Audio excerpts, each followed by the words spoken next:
and it was as though something were moving up in her. And then one night, she reported to him that she had this dream that she felt a soft spot on the top of her head, and this bird with a long beak came down from above and inserted the beak down into the soft spot of her head, and she had the feeling that the beak of the bird was going down to meet something that was coming up from below. He said the symbolism just seemed totally absurd to me, and I knew nothing about it until a year later Sir John Woodruff published the texts on Kundalini Yoga, and I recognized that she was having a spontaneous Kundalini awakening. So Kundalini is very much a manifestation that comes out of the body, and as we'll see when we get to Stanislav Grof too, he has this concept called spiritual emergencies, which is a play on the word emergence, spiritual emergence. And he says he'll get patients all the time who will have these Kundalini awakenings, and they won't know what it is. They'll have rushes of energy up their spine, or muscle spasms, or very bizarre symptoms in these different centers of the body. They'll get stuck in these places. So this is a very physical, apparently, it's my guess that there's an old theory of anatomy that is buried behind this, that has now been forgotten. Jung corresponded with a Hindu once who mentioned, no, Kundalini actually refers to this old medical theory about these centers in the body. And so no one knows anymore exactly what the medical theory was, but there must have been something to it because of the ingenious way these are correlated, not only symbolically with these energies of the body, but the actual physical symptoms that apparently can spontaneously be produced in individuals who are just seized by this awakening of this energy. The Kung Bushman, I don't know if anybody's seen that black and white hypnotic film where it's just the Kung Bushman, and there's no narration, there's no dialogue, there's no nothing, and they're dancing around doing their trance dances. And they will go into these trance dances, and then later when you read Joseph Campbell, they describe what they experience in these trance states. They will just be dancing, the male will be, and suddenly he goes into this trance, and this white rush of energy shoots up his spine, and he sails out of his body. And his soul is pictured as in flight as this strange bird-like creature. And sometimes the soul will not return to the body, and the person will die. Sometimes it does, usually it does. But that seems to me to be also an example of a kind of Kundalini emergence that's going on in a pre-literate culture. So there is a very physiological emphasis to this. And so it's worth bringing in now to ground us, to move out of the concepts into the anatomy, this ancient anatomy anyway, of the body.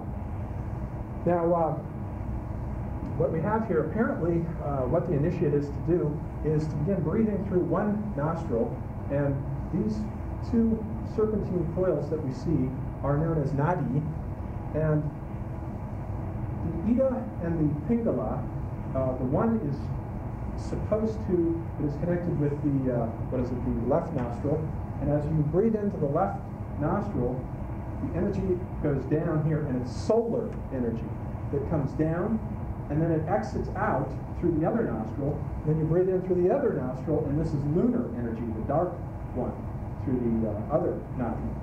And after a certain state, and I don't know what the length of the process is, the two harmonize.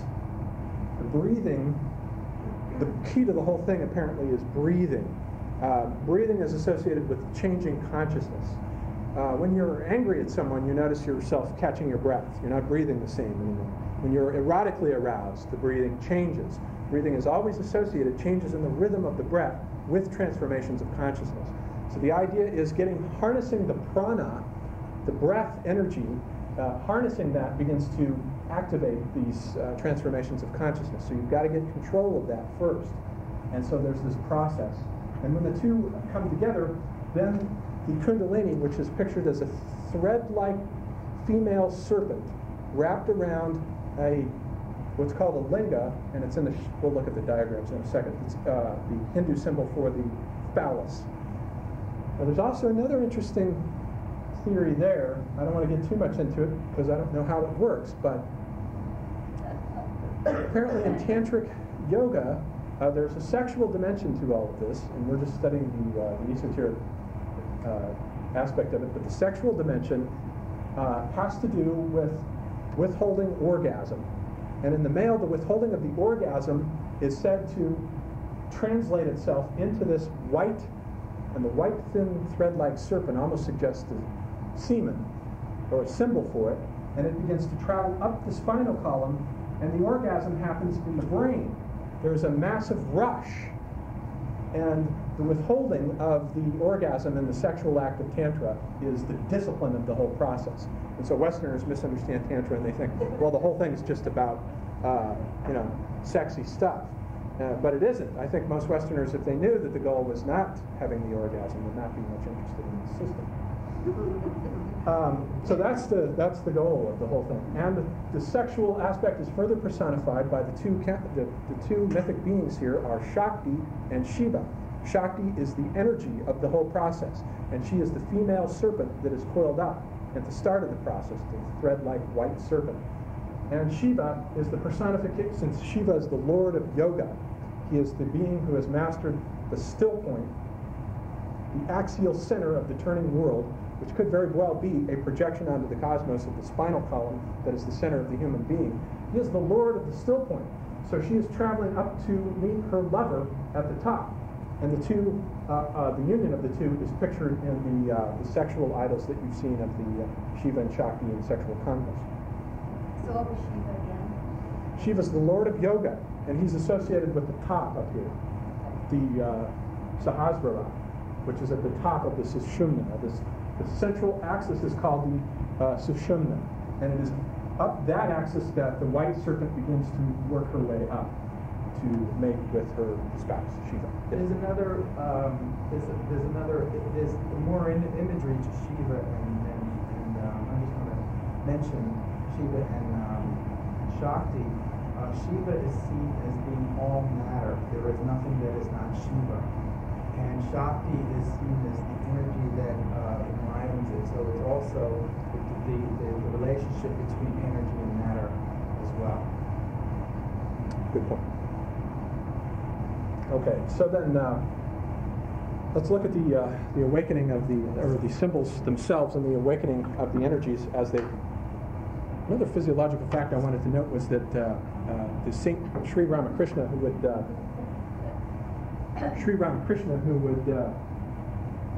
get into these states, said apparently you could actually feel as the energy traveled up his body, and these are lotuses.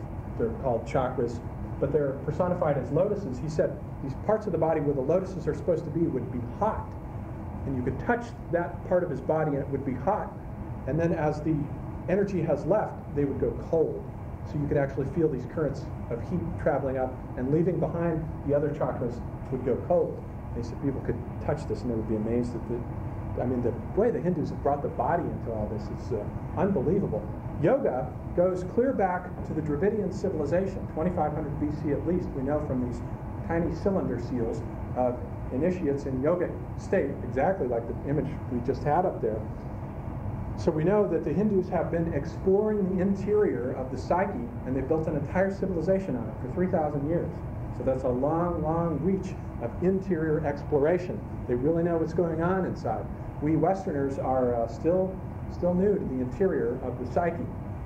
And so a lot of this will seem strange and bizarre to us. Yes? Where did the Dravidian come from? I do not know, but they are regarded as the natives. What would be the Native Americans here, or the natives in India, and particularly in the northern civilization, and they are associated with the cities of Harappa and Mohenjo-Daro that date from 2500 BC, but there were also other cities. The other cities have been wiped out, and there was a whole river valley that there's more lost history here because there was a whole river valley system that's recently been unearthed that some catastrophe took place and wiped the whole thing out. So the old theory was they were wiped out by the Indo-Aryans who were riding in on horses and just killing these people off, the way we did with the Native Americans. Myth just repeats itself again and again.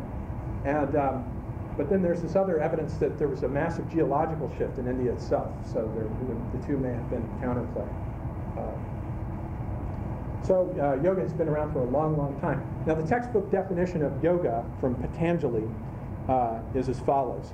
Yoga consists in the intentional stopping of the spontaneous activity of the mind stuff. Well, the mind stuff there is, the Hindu word for that is chitta, C-I-T-T-A.